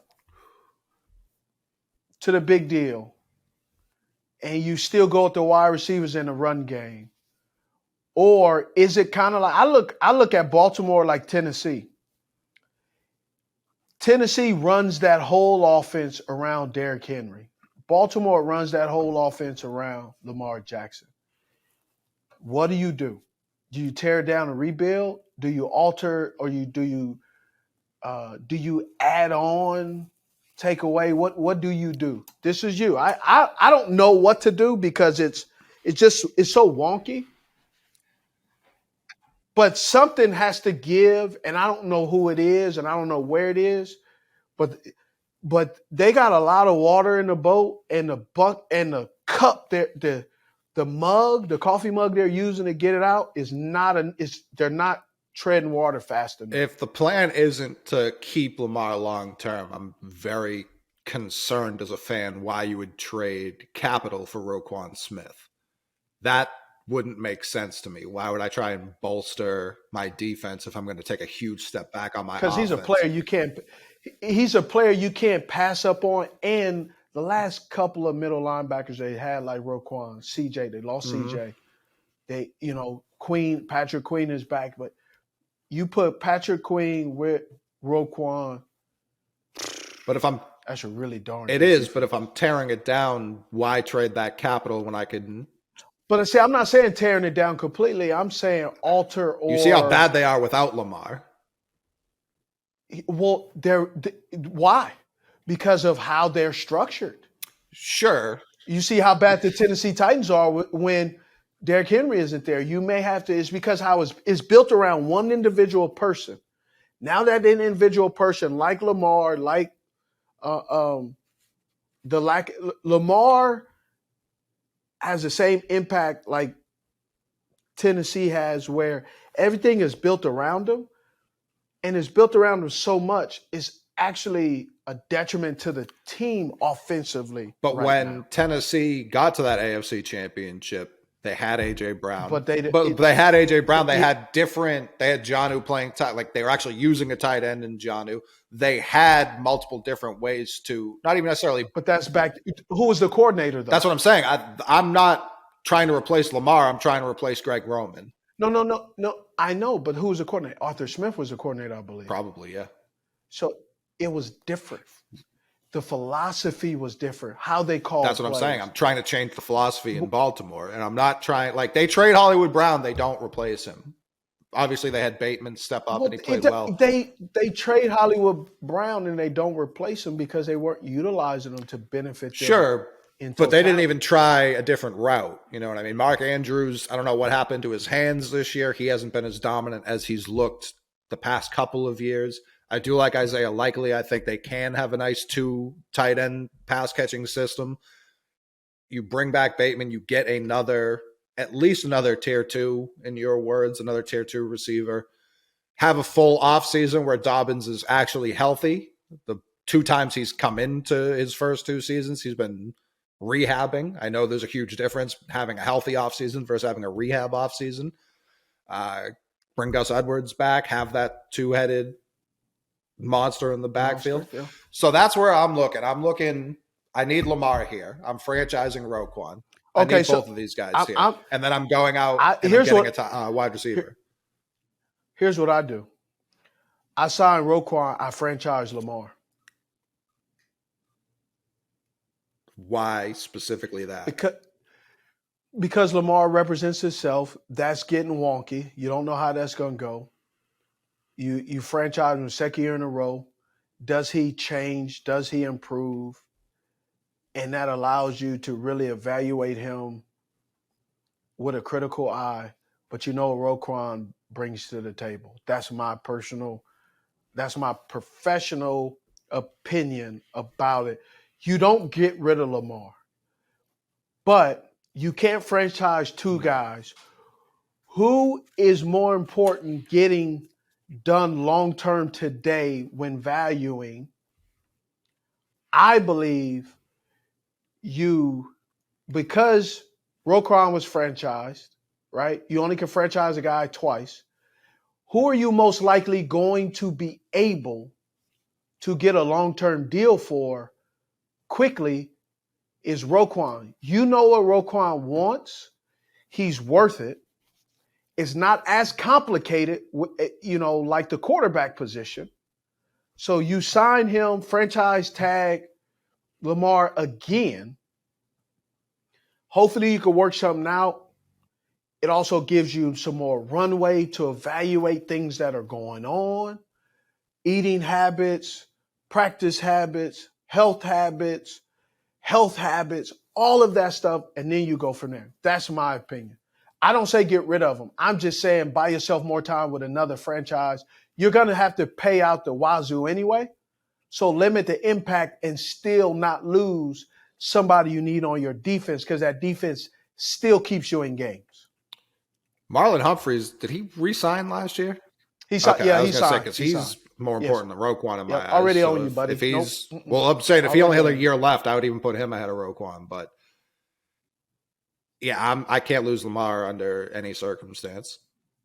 I understand, but it's becoming difficult the way negotiation has been. Is it difficult? I feel like it. I understand it's difficult, but I'm telling you from inside. No, I know you are. Information, but is it difficult because of him or because I keep wanting to call him Cleveland because the Ravens just won't meet his price? No, I'm not going to get into for sure. All I'm going to say is it's not as hard and it's not as easy. All right. Yeah, it's a moving target. How about that? Well, I think it's moving because they would, and again, you know more than me, but last offseason, I think Lamar came to them with a number, especially after Deshaun got paid. He came to them with a number and a guaranteed number. Supposedly he did not ask for Deshaun Watson guarantees. However, there has not been a lot of fluid dialogue if he had a number in mind. I want to say real. I don't want to say real agent, but Sure. a agent that has done this before. How about that? As opposed to himself, who's never done it. Yes. Yes. You get what I'm absolutely. saying? I'm not saying anyone's right or anyone's wrong. It's just it's taking a lot more time than everybody would like. But you do believe the Ravens want to keep him? Definitely. I do believe they want to keep him. But the way things are going, I think it's not as easy as other contracts. Do you think he wants to be a Raven? I think he wants to be there. Yes, I do. It's just not going great. It's not. And there's a lot of factors. Right? There's been times where they've called him, he has return calls. I mean, I know this for a fact. There's been times where there's been shoe deals that he almost had that didn't have because he doesn't have the representation hasn't got back in a timely manner. In a timely manner. Yes. Like almost had a deal with and somebody screwed it up. Yes. That's tough. Mm-hmm. Yeah, real tough. Yeah, that's bad. I picked gold because I knew you would pick gold. So New England versus Buffalo. I want to see how that works out, especially what was transpired with Buffalo. I want to see how it goes. I want to see, does New England actually step up offensively? I know they can defensively, but offensively, will they step up? At what point do they have to cancel Cincinnati Buffalo? Like, they can't play this game Thursday. I'm not sure. I know it's going to be interesting. This is uncharted territory. Yeah, I know it's not easy for anyone to, and it's extremely unimportant in comparison to the actual life on the line. Yes, sir. But it still remains even a larger player safety issue if you try and jam 2 games in 4 days. Preach on it. But that's not my gold. My gold's Green Bay, Detroit. Okay. It's because, Buffalo's in the playoffs, no matter what happens in that game. Detroit, Green Bay, one of those teams can both miss the playoffs, technically. If Seattle just wins, can both miss the playoffs? Possibly. I don't know. That's more. I think so. Yeah, I think so. Yeah, it's tough. We're going to know by the time that game starts because Seattle plays LA. Oh, yeah. Okay. Seattle plays LA. Yeah. My silver is Jacksonville, Tennessee. Yeah. I think Tennessee is going to get waxed, bro. Yeah, it's hard for me because it's still Jacksonville. Like, teams have to shed their identity. They are. I don't disagree. They shed their identity. Well, much like last week when I said it about the Vikings, the Jags have to win this game to fully shed it, in my eyes. Because if they lose this game, what do you say? You go, same old Jacksonville. No, that's not true. I don't think so. They've showed that they're not the same old Jacksonville. I largely agree, but I do think they have to win this game because again, we talked about them in the playoffs. Whatever they do in the playoffs, they're going to prove you wrong. So you want to put another 25 No, because I'm picking them to win the game. But I think you'd be shocked if Tennessee won. I wouldn't be as shocked. Oh, I would be shocked. If Derrick Henry just went crazy, you don't think he's capable of winning them a game? No, because their secondary can't stop a nosebleed with a Costco with 10 crates of Costco toilet tissue, just bleeding all over the place. They were picking off Dak, no problem. They were in zone. It was also raining zone coverage. Touche. My bronze, Kansas City and the Las Vegas race. I want to see, does Stidham, he seems like he's a real deal. Does he go out there and play well? My bronze is New England Buffalo. Okay. I got another bronze for the final. Okay. One. Houston and the Colts. No, you don't. Yeah, Why? Bro, the Colts are terrible. That's all. Both these teams are terrible. No, Houston has a good defense. Sure. But you see, I feel bad. Nobody knew that Nick Foles. Was hurt that bad. When you do the celebration, he wasn't trying to be disrespectful. That just happened. But then Jeff Saturday is like, he should have went after him. Hey, has Jeff Saturday earned the opportunity to interview for that coaching job? Yes or no? For sure not, but it sounds like they're just going to give it to him. You know what? I hope they do give it to him. I really do. You know why? Why? Because in 2023, it'd be 18 weeks of bloopers. That's why. Do you think I'm not going to I don't want to personally attack somebody and make it seem like, but he is in over his skis, bro. Extremely. Like, I remember even in my first couple of years doing broadcasting and doing some of the draft stuff, you're like, oh, I think this guy, and then you see this. I just find that I don't see it happening and it being successful situation. I think it'll be, I just don't know. He's not ready for the job, may never be, and he's not ready for the job. I think he could be. Not this year or next year. But it's like he also doesn't have a quarterback and one of the best running backs in the league has just not been playing. So it's like he already is at a disadvantage, and then you make him further disadvantaged with those. Yeah, I don't know what people expect.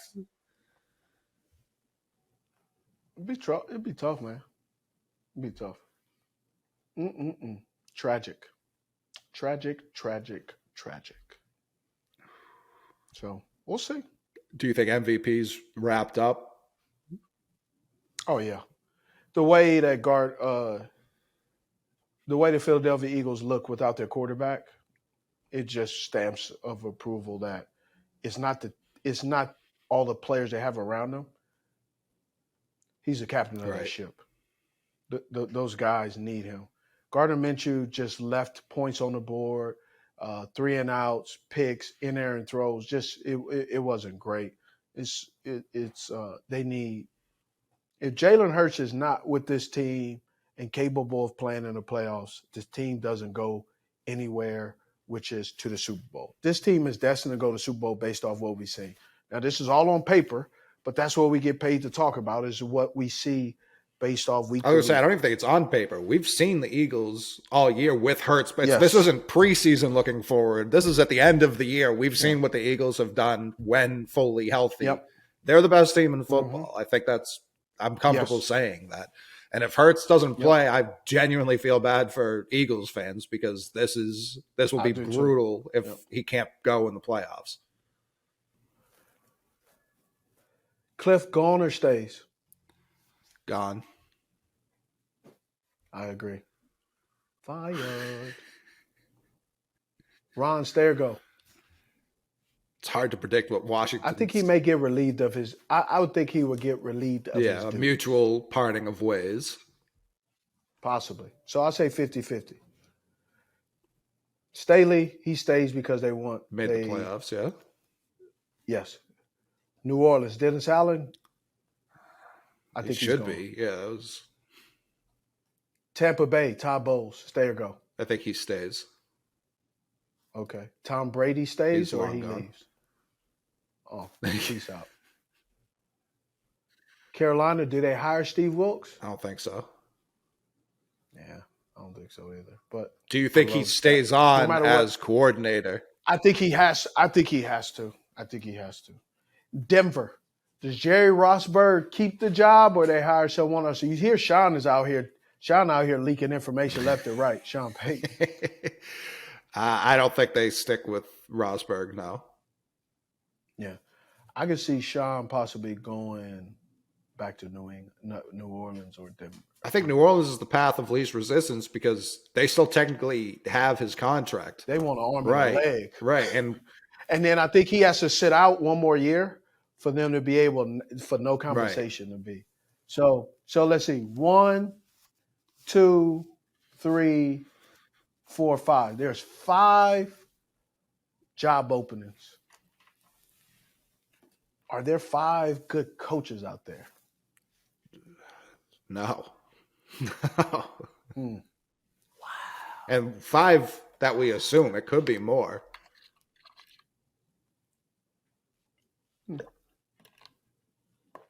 What other team? Pull up the league. Cleveland's staying. San Francisco's staying. Rams are staying. Dallas, Jags, Kansas City, Vegas, Houston. Oh, Indy. Sorry, 6. Yep. Let me see. You think Atlanta's locked in?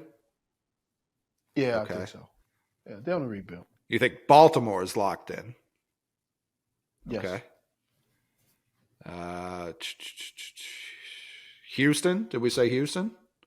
Okay. Yes. Houston stays. You think he stays? They're doing good. Their defense. Okay. Yeah, I think he stays. Okay. Yeah, they're getting a new quarterback. A lot of new, for sure.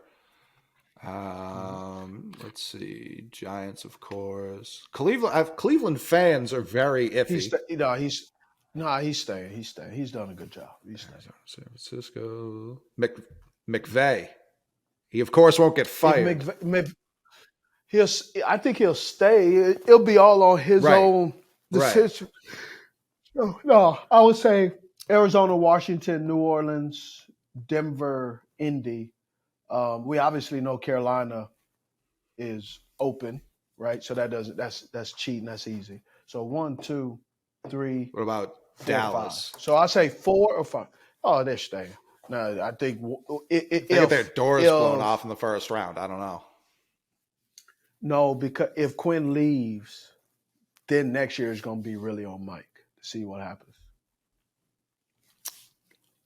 I think if Dan Campbell doesn't do well next year, he'll be on the hot seat. Yeah, next year. He's earned another year minimum for sure. Yeah, definitely. I think there's 2 older coaches who might be eyeing retirement. Who? Seattle and New England. No, Not yet, but I think they're getting close. Yeah, 2 more years. I think Chargers could be opening next year if they don't. For sure. The Raiders next year, too, after they get a little bit more money, they can pay that buyout. Yeah. The Jets maybe next year if they have another year like this. Yeah, I could see that. Houston next year. If it's not this year, Houston in the next 2 years will turn over. So yeah, there's at some point Andy's gonna step down. Yes. He has to. Yeah, so 3. Put him with that Pete Carroll, Bill Belichick group. Chicago. I think Chicago's definitely not a job anyone has secure. Yeah, I don't think the general managers. Do you think the other Harbaugh is coming back to the NFL? I don't know. He's so. Who knows? I have to say it at the end of the show. Oh, my Utes got ran. Damn Cam Rising. It was a good game for about a half. Bro, tough. I had a buddy of mine. Text me. He was like, when is your team going to show up? I said, man, listen, I don't let a lot of people talk to me this way. But you earned it. Those running backs on Utah are both dogs. Absolute dogs. Hey, how about Jackson number 3? You know he was a quarterback. He was at Texas just like Cam, left, and he only has 1 pitch, fastball. And so they moved to running back. So he's doing well. Yeah, we need to get some receivers, though. Hit that transfer portal. Get to recruiting. Yeah, and then the backup, the sophomore quarterback, he looked like deer in headlights. He looked scared. Should we do a Utah specific wide receiver NIL deal? The cut to it Utah receiver every year. No, you know how much money we got from you already? No. I'm still making payments off my last deal that I did with them. Thanks for reminding me. Cut to it. Got to send them a check now. There's a little part they walk out of that me and my wife sponsored. So this is like this whole little hype zone. So I got to send him a check. There you go. Oh, thanks for reminding me. Appreciate it. I'll always remind you how to spend money. All right. Well, let me remind you to spend money. Get a different hat. No, this hat's incredible. That hat looks like a cheap starter the shark hat. tooth. That's like at the No. Yes, that looks like one of them old starter hats, the starter jackets that people used to get killed. Remember the starter jackets people used to get killed over? You still wear them. They're like 15 years old, bro. They remade them after they No, sure they have. haven't. I'll go get myself this one right now. I'm not lying. They remade them. Okay. They're not. Yeah. All right. There's an element missing. They're still starter. They still got the S zipper. Yeah. But there's something that isn't the same. Like I had the Hornets one growing up. I had the Mighty Ducks, all secondhand, never brand new. I had the Hornets one growing up. I had the. Yeah. No, it's nothing wrong. There's nothing wrong with it at all. I don't know anyone who actually had one new. Yeah. Everyone I knew growing up had one secondhand. Well, the people who had them new, they just got robbed, and then the secondhand people have them. But yeah, I had all the dope boys had the new ones. Fair, very fair. Yes, but no, the reason why yours isn't because they're not really starters. They are. They're like it's got the S zipper and everything. I promise you. Just because it got the zipper doesn't mean. And of anything. course does. Man, I had a pair of Jordans. when I was a kid. Man, Jordan had. I was gonna say he wasn't doing this dunk on your chest. He was like, yeah.